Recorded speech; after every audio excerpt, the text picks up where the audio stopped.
Yun nga, at bumalik agad yung sigla ng ating mga baboy na kumain. Napakatakaw na nila ulit. Pinainom lang natin sila ng gamot at ilang oras lang ang nakalipas ay nung pinakain natin ay takam na sila. Bumalik yung sobrang katakawan nila sa pagkain dahil sa pinainom natin na gamot.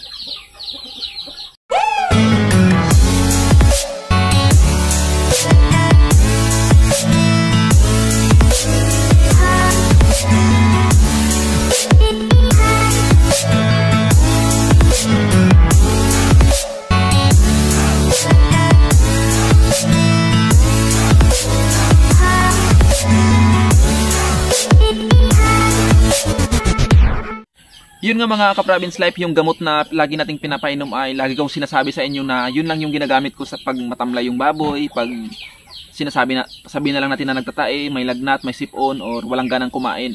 Isang gamot lang po yung ginagamit ko mga ka-Province Life dahil hindi na ako gumagamit ng iba. Pero may mga gamot talaga para sa doon. May gamot talaga sa pag nagtatae yung baboy, may gamot talaga sa pagsisipon, pag matamlay, pag walang ganang kumain.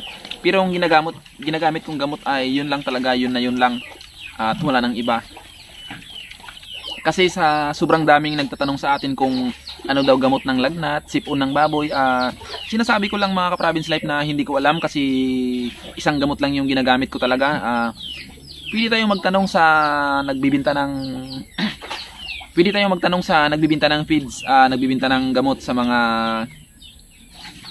mga napagbibilhan natin ng mga gamot at saka feeds. Doon natin tanungin sa kanila at alam na yan nila mga ka-Province Life, alam na nila kung ano talaga yung gamot.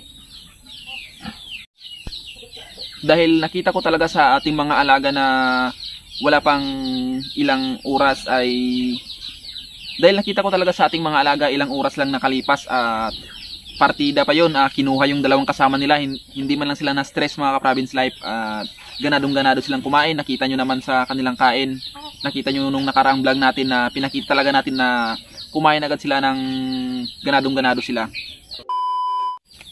Yun nga lagi kong pinapakita, ilang beses ko na itong napakita sa vlog mga ka-Province Life na Primoxil powder lang yung ginagamit natin, wala nang iba, Primoxil powder. At lagi ko rin sinasabi na magkatulad lang to sa Bitracin, ito yung ginagamit natin kasi ito yung antibacterial. Siguro yung mga bakterya na nakukuha nila sa dumi, sa mga palibot nila. Kasi may bakterya din yung sipon, mga lagnat, ganun. Yung nakukuha nila doon. Kaya ito lang talaga ang ginagamit natin, wala nang iba. Primoxil powder lang talaga ang malakas para sa akin. Dahil hindi ko na inaano yung mga ibang gamot. Hindi na ako nag-aano ng kung ano ba yung mas igagamot pa sa ating mga alagang baboy. Kasi sa mga alaga kong baboy ay vitamins, purga at saka pinapainom ko ng ganito. Pwede rin tayo magpainom nito kahit walang lagnat yung mga baboy natin. Kung baga panlaban lang sa panahon. Halimbawa umulan, malakas na ulan, yung medyo naano sila ng basa, pwede tayong magpainom nito. Kagaya rin sa manok na kapag naulanan yung mga manok natin, magpainom tayo. Kahit isang buwan, 2 beses sa isang buwan pwede tayong magpainom kahit walang sakit yung mga baboy natin. Kumbaga, paghahanda lang sa mga darating nilang sakit kung sakali mang sipunin sila, lagnatin sila at mawalan silang ganang kumain. At dahil nga dun sa pagpapainom natin ay bumalik na yung sigla nilang kumain at siyempre inuulit ko naman na binawi ko agad sa pagpapakain ng Madre de Agua. Pinakain natin sila ng feeds, nagpakain tayo ng Madre de Agua, tapos pakain naman ng feeds.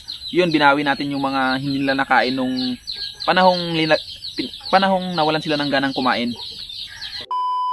Itong pagpapainom nga pala ng Primoxil powder sa ating mga alagang baboy ay kumbaga nakuha ko lang din sa manok kasi pag umulan, nagpapainom kami ng Primoxil powder sa manok or may sipon yung manok, may lagnat, Primoxil at saka siyempre may tablet lang yung manok, mga Amtel, ganun. Yun, inano ko sa baboy yung naulanan sila. Kumbaga mga Province Life, matagal ko na tong ginagamit sa ating mga baboy. Nung nakaraan lang talaga natin na naipakita na nung nagpainom tayo ay bumalik agad yung sigla nilang kumain. Dahil marami na akong video nito sa mga baboy natin na ito yung ginagamit natin, pati sa mga manok. Nagkataon lang talaga mga Province Life na tumiming na naipakita natin na gumawa tayo ng vlog nung nagpainom tayo ng tanghali. Pagka 2 araw na nawalan sila ng gana, kaso nga lang hinintay ko pa na ng 2 araw bago tayo nagpainom. Nung nagpainom na ako nito ng tanghali, pagkahapon ay talagang kumain sila ng kumain. Kumbaga, doon natin napatunayan, doon ko sa inyo napakita na epektibo talaga ang Primoxil. Pero noon pa man mga Province Life ay napatunayan ko na epektibo yung Primoxil, lalo na sa mga matamlay natin na baboy. Yung mga baboy ko kasi ay masigla pero walang ganang kumain. Matamlay pero ganadong kumain, ganon. Kaya pinapainom ko pag matamlay sila, pinapainom ko ng ganito, biglang sumisigla sila. Nagkataon lang mga Province Life na kumbaga nung isang araw natin napatunayan na naipakita ko sa inyo na ganun yung epekto niya. Sasabihin ko sa inyo na noon pa man ay napatunayan ko na, hindi ko lang napakita ng video, hindi ko lang naipakita sa inyo na epektibo agad. Kaya ito mga Province Life ang maipapayo ko, masasabi ko na ipainom natin sa mga may sakit na mga alaga natin, na ulitin ko yung mga sipon, matamlay, walang ganang kumain. Pero disclaimer lang mga Province Life, hindi tayo eksperto. Kumbaga nakita lang natin yun sa experience natin. Lagi kong isasabihin ko sa inyo mga Province Life na may tamang gamot talaga para sa linalagnat na baboy, sipon at saka ano pang sakit yan. Pero yung ginagamit ko ay Primoxil powder lang, kaya disclaimer, hindi tayo eksperto, hindi ko na rini-recommend na ito talaga yung gamot, kasi may tamang gamot talaga. Pero base sa napatunayan ko sa experience ko ay ang Primoxil powder ay epektibo base sa nasubukan ko. At nakita nyo naman mga Province Life yung ganado nilang kumain nung pinainom natin ng Primoxil powder. Masaya din ako mga ka-Province Life dahil may ka-Province Life tayo na nakaka-chat ko na siya dati sa Messenger, at yun, sinubukan niya daw yung Primoxil powder at gumaling agad yung mga baboy niya at ganado agad silang kumain. Magkatulad kami ng problema, yung walang ganang kumain. Pinainom niya daw at ilang oras lang, 2 oras lang ay bumalik agad yung gana nilang kumain, na si Miss Ellen Grace Andalay. Maraming salamat dahil nakapag-share tayo sa iyo. Maraming salamat na in-update mo ako na gumaling agad yung baboy mo nung pinainom mo ng Primoxil powder.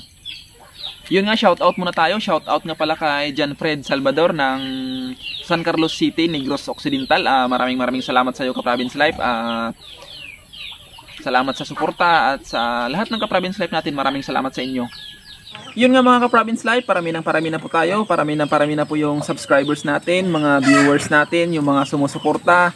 Maraming salamat po sa walang sawang sumusuporta, sa mga subscribers, sa mga silent viewers natin na laging nandyan, tahimik lang, at saka sa mga OFW natin na walang sawang sumusuporta, sa mga laging nagko-comment na nagugustuhan nila yung ginagawa natin. Maraming salamat po mga ka-Province Life.